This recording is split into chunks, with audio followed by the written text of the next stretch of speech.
வணக்கம். சுமார் 10 நாட்களில் பொதுத் தேர்வை சந்திக்க இருக்கும் மாணவர்களுக்கான கற்க கசடர நிகழ்ச்சியில் இன்றைக்கு பொருளியல் பாடம் குறித்த விளக்கங்களை வழங்க இருக்கிறோம். விளக்கங்களை வழங்குவதற்காக முதுநிலை பொருளியல் ஆசிரியர் ஜெபமாலை நம்மோடு இணைந்திருக்கிறார். சந்தேகங்களை நேரடியாக கேட்டு தெளிவு பெறுவதற்காக எம்ஜிஆர் நகர் அரசு மேல்நிலைப்பள்ளி மாணவர்கள் அரங்கிற்கு வந்திருக்கின்றனர். நிகழ்ச்சிக்குள் செல்லலாம். வணக்கம் சார். வணக்கம். பொருளியல் பாடத்தை பொறுத்த வரைக்கும் நிறைய தியரி அவங்க எழுத வேண்டியிருக்கு. அதனால அவங்க ரொம்ப கவனம் செலுத்த வேண்டிய பகுதிகள்லாம் என்னென்ன? பொருளியல் பாடத்தில் மிக அதிக கவனம் செலுத்த வேண்டியது இந்த ஒரு மதிப்பெண்ணுக்குரிய வினாக்கள். ரொம்ப அதிகமாக கவனம் செலுத்தணும். அதில் தான் அவன் ரொம்ப கூர்ந்து கவனிக்க வேண்டும். ரெண்டாவது 20 மதிப்பெண்ணுக்குரிய வினா. அதில் வரைபடங்கள் இருக்கின்றன, அட்டவணை இருக்கின்றன, எடுகோல் இருக்கின்றன. இதை கவனமாக அவர்கள் கூர்ந்து படிக்க வேண்டும். சரி, இப்போ மாணவர்களுடைய கேள்விகளுக்கு போயிடலாம். முதல் கேள்வி கார்த்திக் கேளுங்க. சார், நம்ம இப்போது சென்டம் எடுப்பதற்கு எந்தெந்த வழிகளில் சென்டம் எடுத்ததற்கு என்னென்ன வழிமுறைகள் இருக்குது, எந்தெந்த லெசன் சூஸ் பண்ணி படிக்கலாம்? சென்டம் எடுக்க வேண்டும் அப்படின்னாவே நீ முதல்ல டெக்ஸ்ட் புக்கை தரவாக படிக்கணும். அப்போ அதை படிக்கிறதுக்கு இப்போ டைம் கிடையாது. ப்ளூ பிரிண்ட் இருக்குது. ஒரு மதிப்பெண்ணுக்குரிய வினாக்கள் புக் பேக்லேயே இருக்குது. 50 வினாக்களும் தரவாக இருக்கணும். 50 மதிப்பெண்ணுக்குரிய வினாக்கள் அழகாக எழுதணும். ரெண்டாவது 3 மதிப்பெண்ணுக்குரிய வினாக்கள் 2, 5, 6, 7 இந்த பாடங்களில் 2 வினாக்கள் கேட்கப்படும். நன்றாக படிக்க வேண்டும். அதுவும் கேட்கப்பட்ட கேள்விக்கு மட்டும் நீங்கள் பதில் எழுதினால் போதும். அதை தவிர வேறு எந்த விதமான கருத்துக்களையும் பதிவு பண்ணக்கூடாது. அடுத்து 10வது மதிப்பெண்ணுக்குரிய வினாக்கள், அதுவும் கர்வு கூட இருக்கும். அதோட பிழையில்லாமல் நீங்கள் உங்களுடைய கருத்துக்களை நன்றாகவும் அழகாகவும் எழுதினால் 10 மதிப்பெண்ணுக்குரிய மதிப்பெண் அழகாக நீங்கள் பெறக்கூடிய வாய்ப்பு உள்ளது. 20 மதிப்பெண்ணுக்குரிய வினாக்கள், அதற்கும் நீங்கள் அதற்குரிய இலக்கணம், எடுகோல்,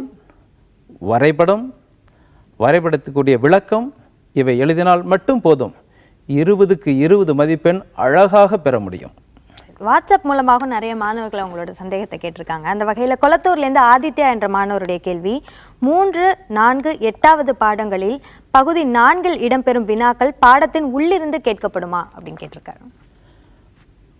அது மேக்சிமம் அதிகப்படியான கேள்விகள் புக் பேக்கில் இருந்து தான் கேட்குறாங்க. இந்த 3, 4, 8 பாடங்களில் 20 மதிப்பெண்ணுக்குரிய வினாக்கள் அதிகமாக கேட்கப்படும். இதில் நான் மாணவனுக்கு அறிவுறுத்துவது என்னவென்றால், வரைபடத்துக்குரிய வினாக்களை தேர்ந்தெடுத்து அதற்குரிய ஆன்சரை நன்றாக படித்து எழுதினால் மட்டும் போதும். நீங்கள் 20க்கு 20 மதிப்பெண் அழகாக வாங்கிடலாம். அடுத்து சண்முகப்பிரியன் சார், 10 மார்க் கொஸ்டின்ஸில் வரைபடம் மாதிரி உள்ள கொஸ்டின்ஸ் அட் பண்ணால் பெஸ்ட்டா, இல்லை தியரி மாதிரி உள்ள கொஸ்டின் அட் பண்ணால் பெஸ்ட்டா சார்? வரைபடத்துக்குரிய வினா எழுதும் பொழுது அதிக மதிப்பெண் வாங்கக்கூடிய சாத்தியம் உண்டு. தியரி என்றாலே அதற்கும் அதிக சாத்தியம் உண்டு. ஆனால் ஒரு பாயிண்ட் கூட விடாமல் அழகாக நீ எழுதணும். புக் டு புக்கை எழுதணும். நீ ஒரு பாயிண்ட் விட்டுட்டினாவே ஒரு மார்க் குறைஞ்சிரும். அதற்காக நீ தேர்ந்தெடுக்கும் பொழுது வரைபடத்துக்குரிய வினாக்களை தேர்ந்தெடுத்தால் அதிக மதிப்பெண்ணை நீ வாங்கிக்கலாம். ரொம்ப சுருக்கமான ஒரு கேள்வி அடுத்து வாட்ஸ்அப் மூலமாக மதுரையிலேருந்து நவீன்குமார் என்ற ஒரு மாணவர் கேட்டிருக்கிறார். பொருளியல் தேர்வு எளிதாக கேட்கப்படுமா அப்படின்னு கேட்டிருக்காரு. ஒவ்வொரு வருடமுமே பொருளியல் தேர்வானது மிக எளிமையான தேர்வு தான். இதில் கஷ்டமான கேள்வியே கிடையாது. அதுவும் கொடுக்கப்பட்ட நமக்கு மொத்தம் 306 பக்கம் தான் இருக்குது. அதில் ஈஸியாக படிச்சிடலாம். இதில் கஷ்டமான ஒரு பாடங்களே கிடையாது. அதனால் பாடங்களை தேர்ந்தெடுத்து, அது ப்ளூ பிரிண்ட்டும் இருக்குது. அந்த ப்ளூ பிரிண்ட்டை 50 மதிப்பெண் இருக்குது 1 மார்க் கேள்வி. அதை படித்தா 50 மார்க் வாங்கிடலாம். 30 மதிப்பெண் இருக்குது 3 மதிப்பெண்கள் 80 ஆயிடுச்சு. அதற்கடுத்து 10 மதிப்பெண்ணுக்குரிய மதிப்பெண் 60, 6 கொஷின் நீ அட்டன் பண்ண போகிற 60 மதிப்பெண்கள். தென் 3 மதிப்பெண்ணுக்குரிய 20 மார்க் கேள்வி கேட்கப்படும். 60 மார்க் அதிலே வாங்கிடலாம். அப்போ சேர்த்து பார்க்கும் பொழுது 200க்கு 200 வாங்கக்கூடிய சாத்தியம் பொருளியல் பாடத்திலும் இப்பொழுது இருந்துகிட்டு இருக்குது. அதை நீங்கள் வாங்குவீங்க இந்த வருஷம் அப்படிங்கிறது என்னுடைய நம்பிக்கை. முழுமையா தயாராயிட்டா கேள்வி எப்படி இருந்தாலும் எளிதானதா தான் இருக்கும். கண்டிப்பாக வாங்கலாம். அடுத்து பிரதீப் உங்களுடைய கேள்வி. சார் ஒன் வேர்ட்ஸில் எப்படி சார் ஃபுல் மார்க் எடுக்கிறது? நிறைய பேர் பார்த்தீங்கன்னா சென்டம் வந்து ஒன் வேர்ட்ஸில் தான் போகுது. புக்குக்குள்ள வந்து படித்தா ஒன் வேர்ட்ஸ் கன்ஃபார்ம் வருமா?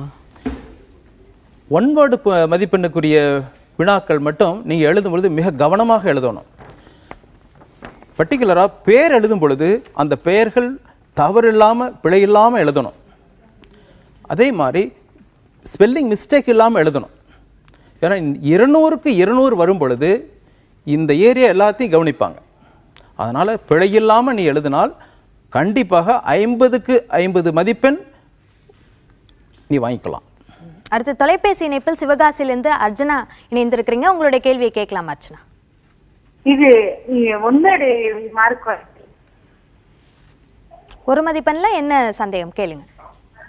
இது 1 மார்க்கே வர மாட்டேங்குது. எப்படி படிக்கிறது? ஒன் வேர்டுக்குரிய ஒரு மதிப்பெண் நீங்கள் ஃபுல்லாக வாங்கணும்னா டெக்ஸ்ட் புக்கு உரிய பின்னால் இருக்கக்கூடிய 20 கேள்விகள் இருக்கும் ஒவ்வொரு பாடத்துக்கு பின்னால். அதை முழுமையாக நீங்கள் தயாரித்துக்கணும்.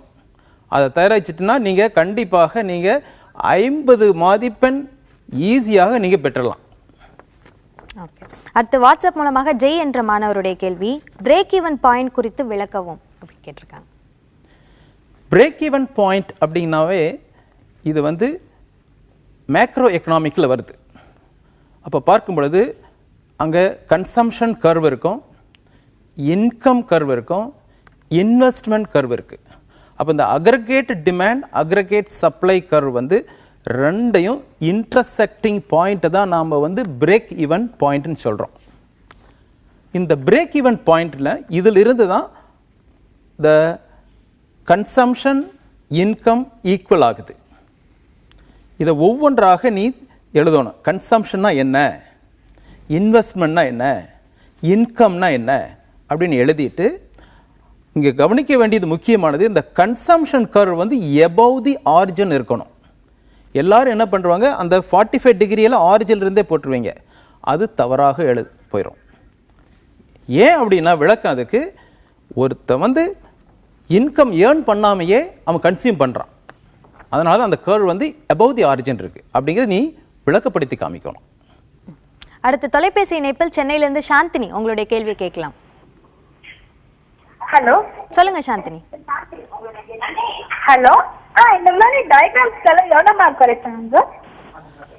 டயக்ராம் கேள்விக்கு நீங்கள் எழுதும் பொழுது 20 மதிப்பெண் என்றால் டயக்ராமுக்காக 5 மதிப்பெண்கள் வழங்கப்படலாம். அட்டவணைக்கு 5 மதிப்பெண்கள், அதனுடைய விளக்கத்திற்கு 5 மதிப்பெண். சரி, அடுத்து கார்த்திக் உங்களுடைய கேள்வியை கேட்கலாம். சார், இந்த 3rd லெசனில் 20 மார்க்ஸில் சமநோக்கு வளைகோடுகள் அந்த கொஸ்டின் இது வரைக்கும் ரிப்பீட்டடாக கேட்டதில்லை. சப்போஸ் அந்த கொஸ்டின் பப்ளிக்கில் கேட்கறதுக்கான வாய்ப்பு இருக்கா? 3rd லெசனை பொறுத்த வரைக்கும் 3 வரைபடத்துக்குரிய வினாக்கள் இருக்குது. அந்த 3 வரைபடத்துக்குரிய வினாக்களையும் நீ தயாரிச்சுக்கிட்டேன்னா கண்டிப்பாக நீ அதில் ஒரு கொஷின் நீ இந்த வருஷம் எழுதலாம். அடுத்து வாட்ஸ்அப் மூலமாக மாதவன் என்ற மாணவருடைய கேள்வி, பொருளியலில் ட்விஸ்டட் வினாக்கள் கேட்பார்களா? இதுவரைக்கும் பொருளியல் பாடத்தில் வந்து ட்விஸ்டட் வினாக்கள் கேட்கப்படவில்லை. புக்கில் என்ன ஆன்சரோ அதை தான் இது வரைக்கும் கேட்டுக்கிட்டு இருக்கிறாங்க. இப்போ புத்தகத்தில் இருக்க அந்த வினாவையே கொஞ்சம் மாற்றி மாணவர்களை சற்று குழப்புற மாதிரி கேட்கறதுக்கு வாய்ப்பு இருக்கா? இல்லை. மாணவர் இந்த டெஸ்ட் எழுதினுடைய நோக்கமே அவன் எவ்வளவு தூரம் புரிஞ்சிருக்கிறான் இந்த பாடத்தை. அதனால் உன்னை குழப்பறதுக்காக வேண்டி இந்த எக்ஸாமினேஷன் கிடையாது. நீ அதிகமாக மார்க் வாங்கணும் அப்படிங்கிற நோக்கத்துக்காக தான் இந்த எக்ஸாமினேஷன் நடத்துறது. அடுத்து வாட்ஸ்அப் மூலமாக ஒரு மாணவருடைய கேள்வி, 3வது பாடத்தில் 20 மதிப்பெண் வினாவிற்கு எப்படி மதிப்பெண் வழங்குவார்கள்? சுந்தர் என்ற மாணவர் இந்த கேள்வியை கேட்டிருக்கார். உதாரணமாக law of diminishing marginal utility அப்படிங்கிற கேள்வி இருக்குது. அதற்கு அதனுடைய இலக்கணத்திற்கு 3 மதிப்பெண், எடுகோளிற்கு 4 மதிப்பெண், அட்டவணைக்கு 4 மதிப்பெண், வரைபடத்திற்கு 5 மதிப்பெண், அதனுடைய விளக்கத்திற்கு 5 மதிப்பெண், ஒரு சில நேரங்கள் 6 மதிப்பெண்கள் கூட வழங்கப்படலாம். பொருளியலுக்கான குறித்த விளக்கங்களை தொடர்ந்து நாம் வழங்குவோம். அதற்கு முன்பாக கற்க கசடர நிகழ்ச்சியில் ஒரு சிறிய இடைவேளை.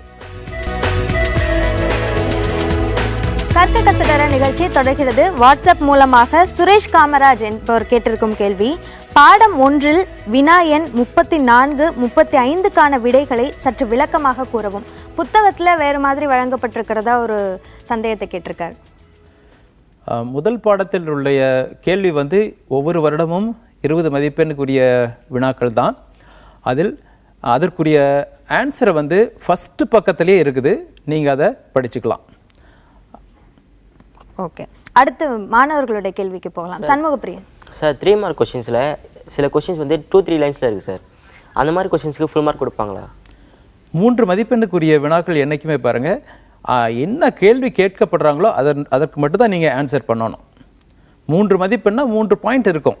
உதாரணமாக ஈஸ் இந்தியா மிக்ஸ்டு எக்கானமி, கலப்பு பொருளாதாரமா அப்படின்னு கேட்டால் எஸ் அப்படின்னு போட்டு அதன் பிறகு நீ it's a combination of capitalistic economy, socialistic economy அப்படின்னு சொல்லி அந்த இதை கொடுக்கணும். உதாரணம் கேட்டால் நீ கொடுக்கலாம் இந்தியா, பாகிஸ்தான், பங்களாதேஷ். இந்த 3 பாயிண்ட் சேர்ந்துக்கு தான் 3 மதிப்பெண். அடுத்து தொலைபேசி இணைப்பில் திருப்பூரிலிருந்து சபிதா, அவங்களுடைய கேள்வி என்ன? ஹலோ, சொல்லுங்க சபிதா. சார் மொத்தம் ப்ளூ பிரிண்ட் கொஸ்டின்ல மொத்தம் 6 கொஸ்டின் எழுத வேண்டி தந்திருக்காங்களாங்க சார். ஏதாவது 3 லெசன் மட்டும் படிச்சா போதுமாங்க சார், இல்ல எக்ஸ்ட்ரா ஏதாவது படிக்கணுங்களா? நீங்கள் உங்களுடைய ஆர்வம் ரொம்ப இன்ட்ரெஸ்டிங்காக இருக்குது. ப்ளூ பிரிண்ட் பிரகாரம் எந்த கொஸ்டின் நீங்கள் தேர்ந்தெடுத்துக்கிறீங்கன்னு ஃபஸ்ட்டு நீங்கள் தெளிவுபடுத்திக்கணும். 10 மார்க்கா, 20 மார்க்கா, 3 மதிப்பெண்ணா, அதை நீங்கள் குறிப்பிடலை. 20 மதிப்பெண்ணா 3 லெசனை படிச்சுக்கலாம், ஆனால் எல்லா கொஸ்டினையும் நீங்கள் படிச்சுக்கணும். அப்போ தான் அதில் எந்த கேள்வி வேணாலும் கேட்கலாம். சரி, அடுத்து வாட்ஸ்அப் மூலமாக கரூரிலிருந்து லக்ஷனா என்ற மாணவருடைய கேள்வி, பொருளியலில் அதிக மதிப்பெண் பெற எப்படி தயாராக வேண்டும்? அதிக மதிப்பெண் பெற வேண்டும் என்றால் மிக எளிது. முதல்ல 1 மார்க்கு வந்து தரவாக இருக்கணும். 15 நிமிடத்தில் வந்து அந்த 1 மார்க்கை வந்து கிளியராக எழுதிடணும், அதில் எந்த விதமான டவுட்டும் இருக்கக்கூடாது.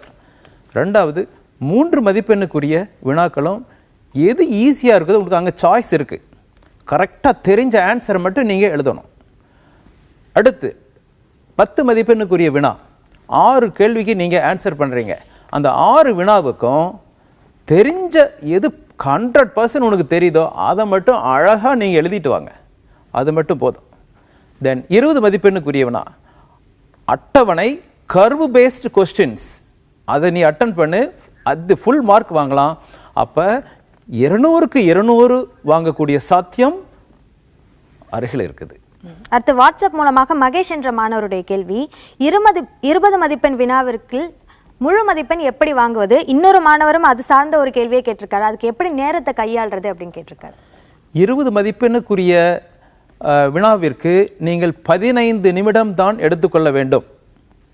அந்த 15 நிமிடத்தில் வந்து இலக்கணம், எடுகோல், அட்டவணை, வரைபடம், வரைபடத்துக்குரிய விளக்கம் நீங்கள் எழுதி முடிச்சிடணும். அதிகபட்சம் 105 நிமிஷம் எடுத்துக்கலாம். அதுக்கு மேலே நீங்கள் போனீங்கன்னா நீங்கள் எங்கேயோ நீங்கள் டைம் மேனேஜ்மெண்ட்டை விட்டுருவீங்க. ஏதாவது ஒரு கொஸ்டின் விட்டுட்டு தான் வர வேணும். அடுத்து தொலைபேசி இணைப்பில் செல்வகுமார், உங்களுடைய கேள்வியை கேட்கலாம். ஹலோ மேம், லெட் பேனாவோட பரீட்சை எழுதலாமா எழுதக்கூடாதா? லெட் பேனால பரீட்சை எழுதலாமா? பேனாக்கள்ல ஏதாவது கட்டுப்பாடுகள் இருக்கா? இந்த பேனால தான் எழுதணுமா வேண்டாமா அப்படின்னு? இது வரைக்கும் கட்டுப்பாடு எதுவும் இல்லை. ஆனால் நீங்கள் உங்களுடைய இதுவரைக்கும் எந்த பேனா வந்து நீங்கள் ஃப்ளோவாக எழுதுறீங்களோ, உங்களுக்கு ஹேண்ட் ரைட்டிங் அழகாக வருதோ, நீங்கள் அதை பயன்படுத்தி கொள்ளலாம். ஆனால் பொதுப்படையாக பிளாக் இங்கில் எழுதுங்க அப்படிங்கிற ஒரு கருத்து இருந்துக்கிட்டு இருக்குது. ஆனால் மாணவர்கள் பல எக்ஸாம் வந்து ப்ளூ இங்கில் எழுதுகிறாங்க, ஃபவுண்டன் பெனில் எழுதுகிறாங்க, பால் பாயிண்டில் எழுதுகிறாங்க. அடுத்து பிரதீப், உங்களுடைய கேள்வி கேட்கலாம். சார், 1 வேர்ட்ஸில் ஆப்ஷன் போடாமல் இருந்தால் அதுக்கு மார்க் கம்மி பண்ணுவாங்க, குறைப்பாங்களா? ஆப்ஷன்ஸ் வந்து கரெக்டாக இருந்தால் ஃபுல் மார்க் வந்துடும், அதில் குறைக்கிறதுக்கு வாய்ப்பே கிடையாது. ஸ்பெல்லிங் மிஸ்டேக் இருந்தால் ஸ்பெல்லிங் மிஸ்டேக் கண்டிப்பாக குறைப்பாங்க. ஏன்னா இந்த 200க்கு 200 வாங்கக்கூடிய பேப்பரை வந்து 2-3 தடவை சுற்று எடுத்து வைத்து அதை ஆய்வு செய்வார்கள். அப்பொழுது ஸ்பெல்லிங் மிஸ்டேக் வந்துச்சுன்னா அது மார்க் கண்டிப்பாக குறைப்பார்கள். அடுத்து வாட்ஸ்அப் மூலமாக ஒரு மாணவர் கேட்டிருக்கிறார், 2 கேள்விகள் கேட்டிருக்காரு. ஏற்கனவே 20 மதிப்பெண் பற்றி நம்ம நிறையா பேசியிருக்கோம். அவங்க ஷார்ட் பீரியட் டயக்ராம் 5வது பாடத்தில் இருக்கும் ஷார்ட் பீரியட் டயக்ராம் சரியானதா அப்படின்னு கேட்டிருக்காங்க. நீங்கள் 5வது பாடத்துக்குரிய வினா வந்து ஷார்ட் பீரியட் 10 மதிப்பெண்ணுக்குரிய வினா. அது வந்து கண்டிப்பாக ரொம்ப முக்கியமான கேள்வி. ஆனால் அது ஒரு லென்த்தி ஆன்சரும், அது கொஞ்சம் டைம் கூடுதலாகவும் பிடிக்கும். அதனால் அந்த கேள்வி வந்து நீங்கள் அழகாக படிச்சுக்கலாம். அடுத்து தொலைபேசி இணைப்பில் வீரகுமார், உங்களுடைய கேள்வி கேட்கலாம். சார் வணக்கம் சார். வணக்கம் சார். வணக்கம். வணக்கம். உங்க கேள்வியை கேட்கலாம். சார் இப்போ பார்த்தீங்கன்னா 4வது படத்தில் சார் ஒன்று டவுட்டு, தேவையின் அதிகரிப்பை இதன் மூலம் காணலாம் அப்படிங்கிற கொஸ்டினுக்கு வந்து 2 ஆப்ஷன் கடந்த ஆண்டு கொடுத்துருந்தாங்க சார். அது ஒன்று வந்து பார்த்தீங்கன்னா தேவை வளைகோடு இடம்பெயர்வது, 2வது கேள்வி பார்த்தீங்கன்னா ஒரே தேவை வளைகோடு சொல்லி. இது ரெண்டுல எது சார் கரெக்டான ஒரு ஆன்சர்? நீங்க இப்போ இதற்கு உரிய கரெக்டான ஆன்சர் வந்து இந்த வருடம் கொடுக்கப்பட்ட டெக்ஸ்ட் புக்கில் என்னவோ அதை மட்டும் பின்பற்றுங்கள், ஃபுல் மதிப்பெண் வரும் அதுக்கு. அடுத்து வாட்ஸ்அப் மூலமாக 10 மதிப்பெண் வினாவில் படம் இருக்கும் கேள்வியை வந்து எடுக்கிறது வந்து சூஸ் பண்றது நல்லதா, இல்லது படம் இல்லாத கேள்வியை சூஸ் பண்றது நல்லதான்னு கேட்டிருக்காங்க. ஒரு சில மாணவர்களுக்கு வந்து வரைபடத்தோடு எழுதக்கூடிய ஆர்வம் அதிகமாக இருக்கும். ஒரு சில மாணவர்களுக்கு வந்து வரைபடம் சிறிது கடினமாக இருக்கும். அப்போ இதில் உங்களுக்கு எது பழக்கத்திற்கு அதிகமாக நீங்கள் ஈஸியாக ஃபீல் பண்ணுறீங்களோ அதை நீங்கள் செலெக்ஷன் பண்ணுங்கள். இது ஆனால் வரைபடத்திற்கு அதிக மதிப்பெண் கொடுக்கக்கூடிய சாத்தியம் உண்டு. அடுத்து ப்ளூ பிரிண்ட் படி பொருளியலில் படித்தால் போதுமானதா என்ற கேள்வி ஷிஃபானா என்ப மாணவர் கேட்டிருக்கார். ப்ளூ பிரிண்ட் பிரகாரம் தான் நீங்கள் படிக்கணும், அதுக்கு மேலேயும் படிக்கலாம், தவறு கிடையாது. ஆனால் ப்ளூ பிரிண்ட் பிரகாரம் நீங்கள் ஃபாலோ பண்ணிங்கன்னா நீங்கள் முழு மதிப்பெண்கள் வாங்குறதுக்கு சாத்தியம் உண்டு. இறுதியாக ஒரே ஒரு கேள்வி, தேர்ச்சி பெறணும் அப்படின்னு நினைக்கிற மாணவர்களுக்கு உங்களுடைய அறிவுரையை சுருக்கமாக சொல்லுங்கள். இன்னையிலிருந்து படித்தா போதும். அது நம்பர் 1, டெக்ஸ்ட் புக்கு பின்னாடி இருக்கக்கூடிய ஒன் வேர்டை வந்து தரவு பண்ணிக்கங்க. 20 வினாக்கள் தான் இருக்குது, அதை வந்து தரவாக டெய்லியும் நீங்கள் படிக்கலாம். காலையில் ஒரு தடவை, சாயங்காலம் ஒரு தடவை படிச்சுக்கங்க. 50 மதிப்பெண்கள் உங்கள் கையில் இருக்குது.